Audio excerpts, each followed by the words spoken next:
Hello children, after a gap I am here again with the next lesson, Dukh Ka Adhikar, written by the famous writer Yashpal. So before starting the lesson, there is a paragraph or a page given regarding the author. Let me read it. Yashpal का जन्म फिरोजपुर छावनी में सन 1903 में हुआ। इन्होंने आरंभिक शिक्षा स्थानीय स्कूल में और उच्च शिक्षा लाहौर में पाई। यशपाल विद्यार्थी काल से ही क्रांतिकारी गतिविधियों में जुट गए थे। अमर शहीद भगत सिंह आदि के साथ मिलकर इन्होंने भारतीय स्वतंत्रता आंदोलन में भाग लिया। He born in Firozpur Chhavni in the year 1903, and the primary education held in the village where he born, and the higher education he went to Lahore. And during the school time itself he was very interested to participate in freedom struggle. Okay, Yashpal की प्रमुख कृतियां हैं देशद्रोही, party comrade, दादा comrade, छूटा सच तथा मेरी तेरी उसकी बात, ज्ञानदान, तर्क का तूफान, पिंजरे की उड़ान, फूलों का कुर्ता, उत्तराधिकारी और सिंहावलोकन। इनमें सिंहावलोकन उसकी आत्मकथा है। Again stories are there, essays are there. मेरी तेरी उसकी बात पर यशपाल को साहित्य अकादमी पुरस्कार मिला। यशपाल की कहानियों में कथा रस सर्वत्र मिलता है। वर्ग संघर्ष, मनोविश्लेषण और पैना व्यंग्य इनकी कहानियों की विशेषताएं हैं। यशपाल यह मानते रहे कि समाज को उन्नत बनाने का एक ही रास्ता है, सामाजिक समानता के साथ साथ आर्थिक समानता। He was actually believing people should be socially equal and financially also equal. If that equality is there only, the bond will remain the same. Yashpal ने अपनी रचनाओं में हिंदी के अलावा उर्दू और अंग्रेजी के शब्दों का भी बेहिचक प्रयोग किया है। While writing, he was using the language Urdu and English also rather than Hindi. प्रस्तुत कहानी देश में फैले अंधविश्वासों और ऊंच नीच के भेदभाव को बेनकाब करते हुए यह बताती है कि दुख की अनुभूति सभी को समान रूप से होती है। कहानी धनी लोगों की अमानवीयता और गरीबों की मजबूरी को भी पूरी गहराई से उजागर करती है। यह सही है कि दुख सभी को तोड़ता है। दुख में मातम मनाना हर कोई चाहता है। दुख के क्षण से सामना होने पर सब अवश्य हो जाते हैं, पर इस देश में ऐसे भी अभागे लोग हैं जिन्हें ना तो दुख मनाने का अधिकार है ना अवकाश। So the story is actually telling about there are people in the society who is not able to express their feeling also. Rich people can do anything and the poor people will be always remain as poor. So this is regarding the author and the stories about him and what he is proving actually or what he is giving actually through the story. Okay, now we will start the lesson. दुख का अधिकार। मनुष्यों की पोशाकें उन्हें विभिन्न श्रेणियों में बांट देती है। What is meant by पोशाकें? ड्रेस। सो मनुष्य की पोशाकें उन्हें विभिन्न श्रेणियों में बांट देती है। The dress, the style of dressing, that is actually giving us a picture this man और this lady is from which category, from the high society और फ्रॉम द रिच फैमिली और द पुअर फैमिली। प्रायः पोशाक ही समाज में मनुष्य का अधिकार और उसका दर्जा निश्चित करती है। If the person is wearing a coat, a gentleman is coming, we won't feel that he is coming from a poor family, right? वह हमारे लिए अनेक बंद दरवाजे खोल देती है। सो मनुष्य की पोशाकें हमारे लिए अनेक बंद दरवाजे खोल देती है। the door which is actually shutting down in front of us The dressing style or the appearance will be a source to open the door for us. परंतु कभी ऐसी भी परिस्थिति आ जाती है कि हम ज़रा नीचे झुककर समाज की निचली श्रेणियों की अनुभूति को समझना चाहते हैं, लेकिन there will be a time, sometimes we will bow down and we will be like checking other people also around us. उस समय यह पोशाक ही बंधन और अड़चन बन जाती है. So during such time, or if an incident is coming like that, this dressing or our coat or our whatever it is, that will be blocking us to bow down. जैसे वायु की लहरें कटी हुई पतंग को सहसा भूमि पर नहीं गिर जाने देती, उसी तरह खास परिस्थितियों में हमारी पोशाक हमें झुक सकने से रोक रहती है. So there will be a time in between. कटी पतंग को सहसा भूमि पर नहीं गिर जाने देती. कौन? वायु की लहरें. Sometimes the kite will be falling down, right, but suddenly it won't fall. So उसी तरह खास परिस्थितियों में हमारी पोशाक हमें झुक सकने से रोक रहती है. So sometimes we won't be able to do the help for others, those who are very poor, because our style is like that. And we will be thinking what the others, while looking at us, what they will think if we are doing the help or giving a hand to others. Clear? Now moving to the next paragraph. बाजार में footpath पर कुछ खरबूजे डालियां में कुछ जमीन पर बिक्री के लिए रखे जान पड़ते थे. Here a picture also given. You can see a poor lady who is sitting, seems like she is crying, and in front of her a basket is there. In that kharbuja, watermelon is there. So Yashpal, this is actually his experience only, the true story only. Okay. बाजार में footpath पर कुछ खरबूजे डलिया में और कुछ जमीन पर बिक्री के लिए रखे जान पड़ते थे.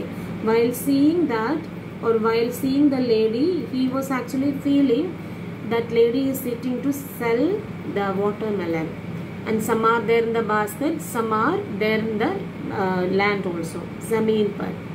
खरबूजों के समीप एक अधेड़ उम्र की औरत बैठी रोज रही थी, and she was crying. अधेड़ उम्र, middle aged, 50, 60 like that. खरबूजे बिक्री के लिए थे, परंतु उन्हें खरीदने के लिए कोई कैसे आगे बढ़ता. And that watermelon are kept over there to sell. लेकिन कोई भी उसको खरीदने के लिए उसके पास नहीं आता. खरबूजों को बेचने वाली तो कपड़े से मुंह छिपाए सिर को घुटनों पर रखे फफक फफक कर रो रही थी. Why the people are not coming to her means she is actually sitting like अपने घुटनों पर, नी. She was keeping the head like that, and she was fafak kar rona. What is meant by fafak na? She was crying silently. She was crying, and the sound only coming out. And while seeing that lady, nobody is approaching her to buy the things because she is not even looking to any people around her. Clear? पड़ोस की दुकानों के तख्तों पर बैठे या बाजार में खड़े लोग घृणा से उसी स्त्री के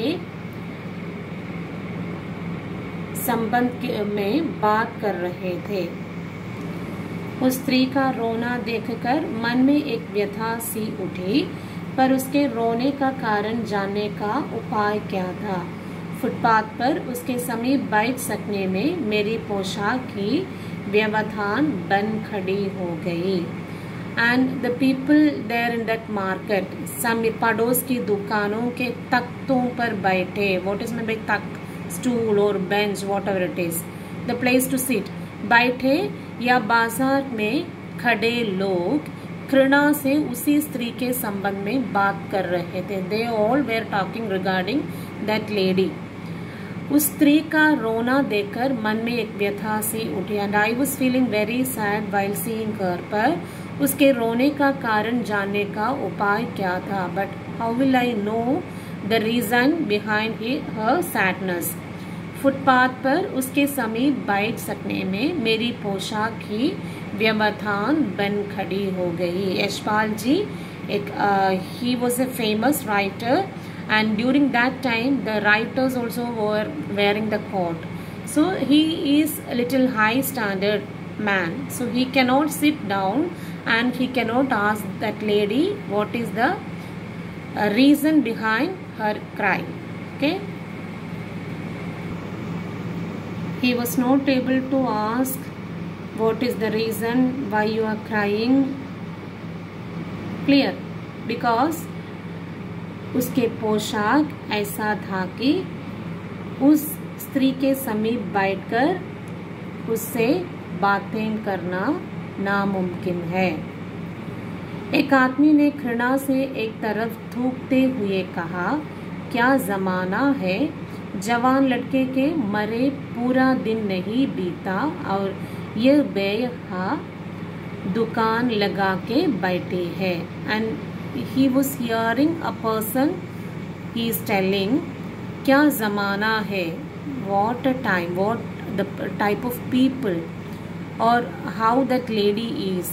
जवान लड़के को मरे पूरा दिन नहीं बीता, actually her son died and one day, just one day over, और यह बेहया दुकान लगा के बैठे है। she don't have any shame to sit like this and she was trying to sell the things। एक कैसा समाना हो गया है और समाना कैसा बदल गया है। दूसरे साहब अपनी दाढ़ी गुजाते हुए कह रहे थे, अरे जैसी नीयत होती है अल्लाह भी वैसी ही बरकत देता है। And the second person who was hearing that, he was replying, जैसी नीयत होती है अल्लाह भी वैसी ही बरकत देता है। Whatever we are doing, the result also will be getting like that. Allah will be giving such a result only. And this is actually they were actually teasing that lady. सामने के footpath पर खड़े एक आदमी ने दिया सलाई की तीली से कान खुजाते हुए कहा, अरे इन लोगों का क्या, ये कमीने लोग रोटी के टुकड़े पर जान देते हैं। इनके लिए बेटा बेटी खसम लुगाई धर्म ईमान सब रोटी का टुकड़ा है। And the third person, he was telling why we people are discussing regarding her, इन लोगों को क्या है, ये कमीने लोग रोटी के टुकड़े पर जान देते हैं। They will do what ever they need food only और दे नीड मनी ओनली। इनके लिए बेटा बेटी कसम लुगाई धर्म ईमान सब रोटी का टुकड़ा है।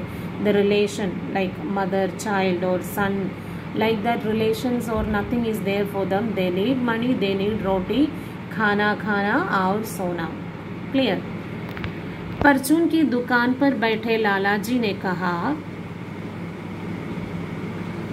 अरे भाई, उनके लिए मरे जिए का कोई मतलब ना हो, पर दूसरे के धर्म ईमान का तो ख्याल करना चाहिए। And one more person who was sitting there, he was telling, अरे भाई, उनके लिए मरे जिए का कोई मतलब न हो, ऐसे लोगों के लिए मरना जीना ऐसा कुछ भी नहीं है, पर दूसरे के धर्म ईमान का तो ख्याल करना चाहिए। But they have to think what others will be thinking, what other people will be feeling। जवान बेटे के मरने पर 13 दिन का सूतक होता है। We know that after death 10 days or 12 days or 13 days some puja like that things will be there as per the custom or the system. So 13 दिन का सूतक होता है और वह यहाँ सड़क पर बाजार में आकर खरबूजे बेचने बैठ गई है। And she was actually not thinking regarding such things or not doing such things, such puja or bali karma, something like that. She is coming to the market and sitting here to sell the things. What is the aim? She need money. And the other people who are seeing her, they were teasing.